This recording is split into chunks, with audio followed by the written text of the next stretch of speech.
feel something coming out. Feel something coming out? Yeah.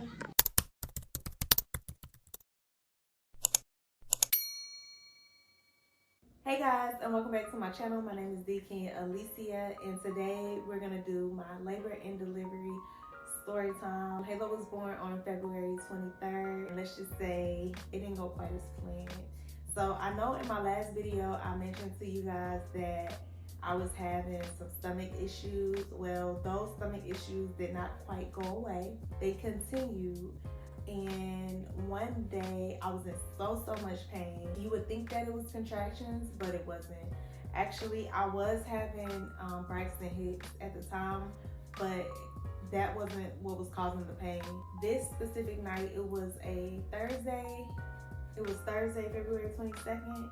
This is the day before I had her. That night, well, during that entire day, my stomach was hurting like I told y'all in my last video. If you haven't seen my previous video, I talked about stomach pains. Those exact same stomach pains I was experiencing. The worst pain ever. At this point, I was over it. I had contacted the hospital a few times before, and I pretty much got the same runaround, but at this point, I was just over it. I was in so much pain. I'm like, at this point, let's just go to the hospital. And when I got there, they told me, well, they basically put me on fluids, and they also gave me Pepsid.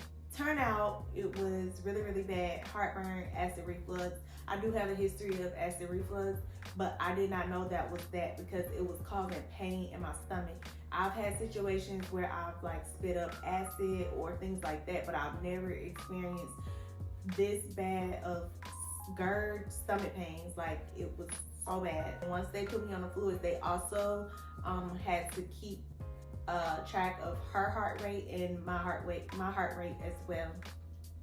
So the nurses came back in the room and they were like, we've been watching, you've been contracting, but also when you contract, her heart rate drops. So her heart rate dropped twice, and they were like, we can induce you tonight and you would be fine, because I was already, what was I, 37, 38 weeks? 38 weeks. I was 38 weeks, so she was perfectly healthy. They were just like, we can induce you and you'll be fine, because if I went back home and didn't get induced, I wouldn't have known if her heart rate would drop again. So that was really scary for me. One, because her heart rate dropped. Two, because I heard so many people talk about being induced and how painful it was. So I was just scared about that. And plus, I had it in my mind made up that I wanted her to come natural or when she was ready. We ended up making a decision to just go ahead and get induced. Yeah, so it's time, y'all. It's time. She'll be here tomorrow. It's wow. It's 2:12 a.m. You know what I'm saying? They got me over here on this piece of bull crap, but we gonna make it work, man. We gonna make it work. So they just gave me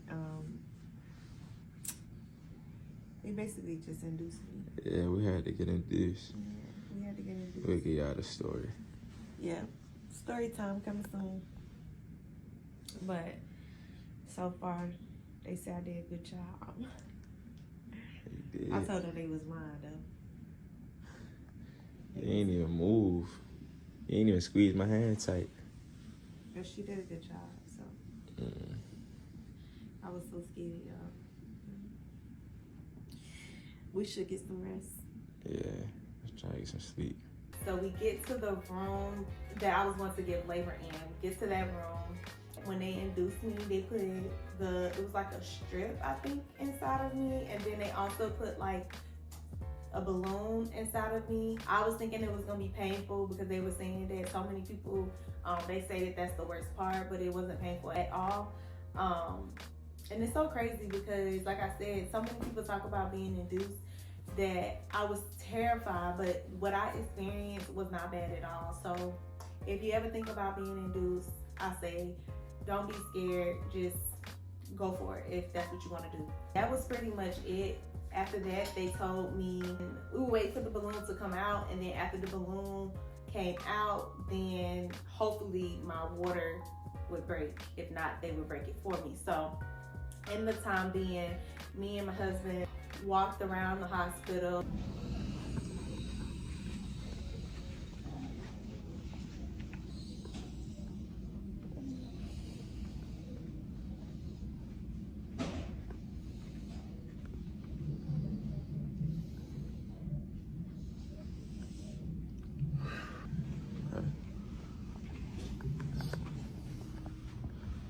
Taking a little morning stroll, yeah.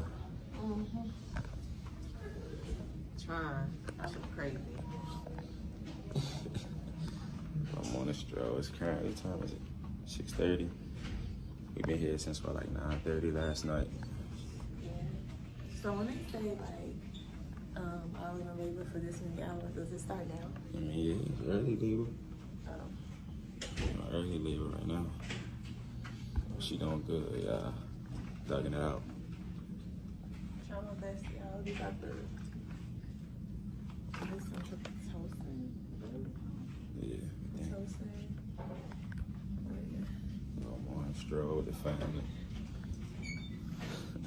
We walked on the floor, got some exercise in. During this time, I was contracting because they put me, when they put the strip inside of you, it opens your cervix to like 3 centimeters or something like that. So during this time, I was contracting, but my water has not broke, so the contractions weren't that bad. The contractions were enough to like stop you in your tracks, okay, and take a few deep breaths, but it definitely wasn't bad at all. So we were walking around, exercising. After a while, we just kind of relaxed a little bit.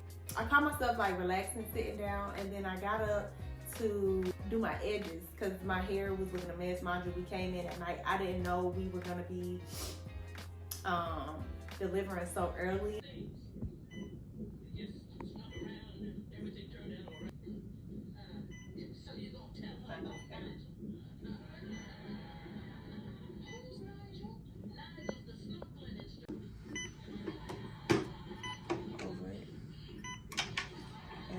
Lip gloss.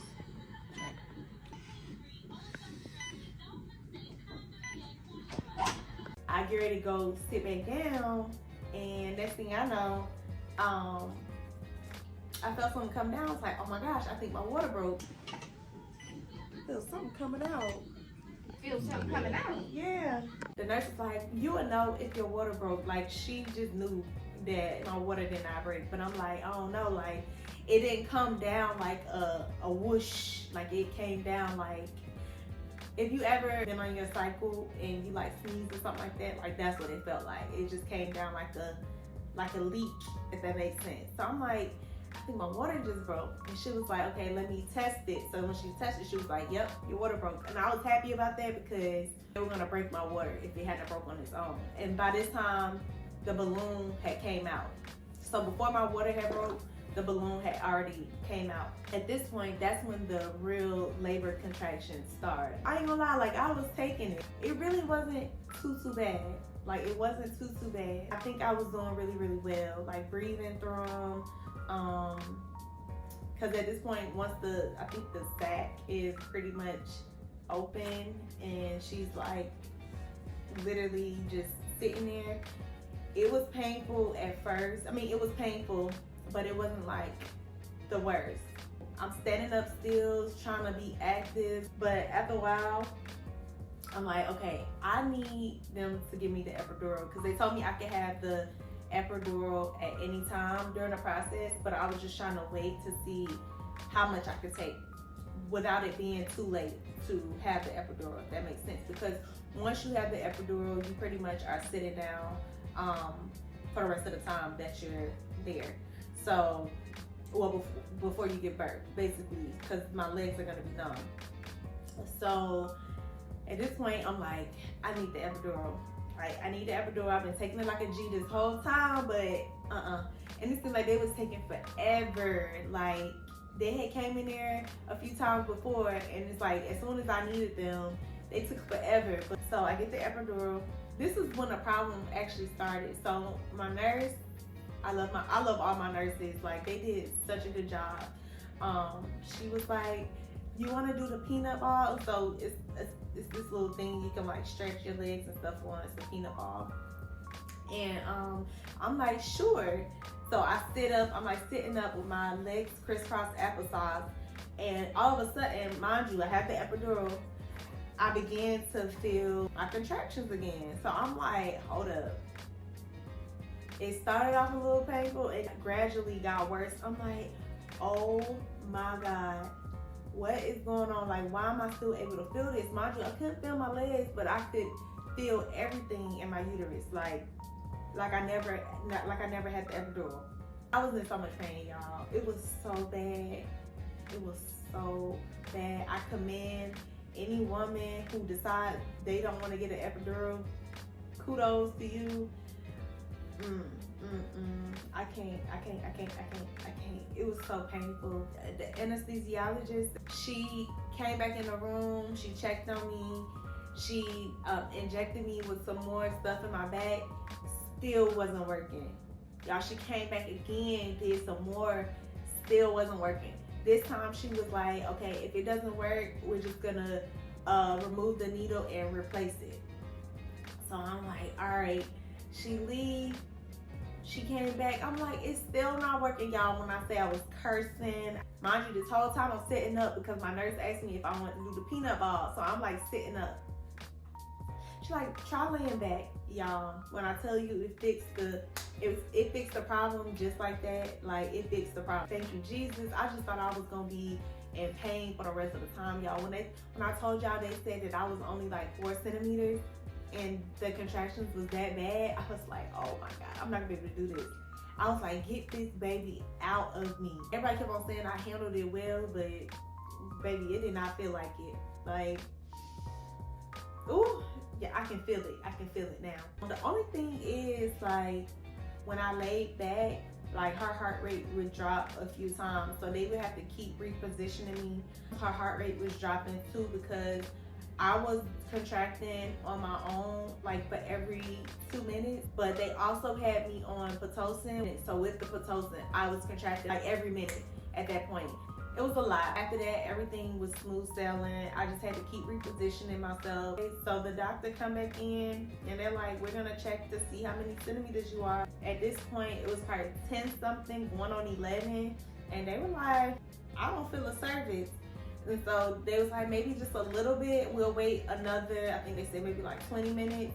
They came back, they checked me again. They was like, yeah, we're gonna start practice pushing. It was just such an exciting moment for the both of us. And it was just so surreal because this is all we've been talking about. They're like, we're gonna do practice pushes. We're gonna do 3 and push for 10 seconds or something like that. I think you could do 8 or 10 seconds. So we started off at 10. I think I pushed 1 or 2 times and they were like, we see the head. When they saw the head, they asked me if I wanted to touch it or see it. And I was like, yeah. So I felt her head. And at this point, they were like, okay, you're ready to push. Like, it wasn't no more practice pushes. At this point, we was pushing. So I pushed her out in like 8 minutes, 7 or 8 minutes. And that was it. Now that was it. She came out so fast. Like, I guess I was just so ready to have her. My body was just like, yes, like, let's just do this. It was such an amazing experience. I did not boohoo cry like I thought I was. I was just cheesing real hard at it, but it was definitely an experience, y'all. I would do it, like I said, 1,000 times again. It was just amazing. And like I said, she's just so beautiful. Like, just everything was just so perfect. She was born at 11:28 p.m. She was 6 pounds and 14 ounces. And here she is, just as beautiful as she wants to be. Let me see if y'all can see her. She's asleep.